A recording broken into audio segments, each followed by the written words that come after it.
देखिए मैं कोई ऐसी बात नहीं करूंगा जिससे ये तासुर पैदा हो कि हम कोई इस पे पॉइंट स्कोरिंग करना चाहते हैं या किसी को तनकीद का निशाना बनाना चाहते हैं।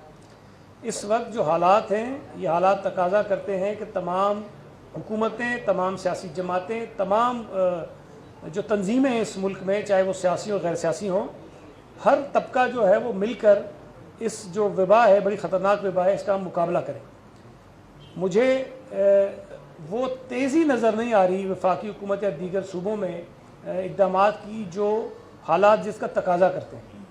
मेरी गुजारिश होगी वज़ीर आज़म साहब से भी, तमाम वज़राए आला से भी, कि इस मसले को संजीदा लें।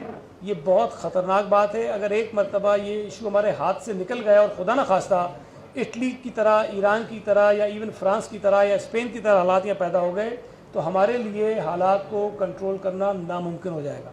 फ़िलहाल चीज़ें कंट्रोल में अगर हैं सूबा सिंध में, उसी किस्म के इक़दामात करें। बाकी सूबों में उस सरगर्मी से उन अफराद को तलाश नहीं किया जा रहा जिनके अंदर ये वायरस के इम्कानात हो सकते हैं। तो ये मुझे हैरत हुई, MQM ने भी प्रेस कॉन्फ्रेंस कर दी, भाई ये हमारे ख़िलाफ़ मुजाहरा करना, गालियाँ देना कि और वक्त भी आपको मिल सकते हैं।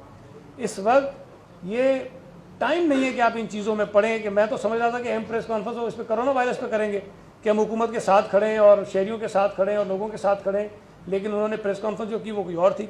तो मैं समझता हूँ कि थोड़ा सा उन्हें अपने माजी के ट्रैक से बाहर निकलना चाहिए और ये जो वक्ती किस्म की तनकीद होती है, जो मुखालफतें होती हैं, उसको ख़त्म करें और हुकूमत का साथ दें। इसलिए कि हम जो कुछ भी इक़दामात कर रहे हैं अपने शहरियों के लिए कर रहे हैं और इन शहरियों का तमाम सियासी जमातों पर उतना ही हक है जितना हम पर है।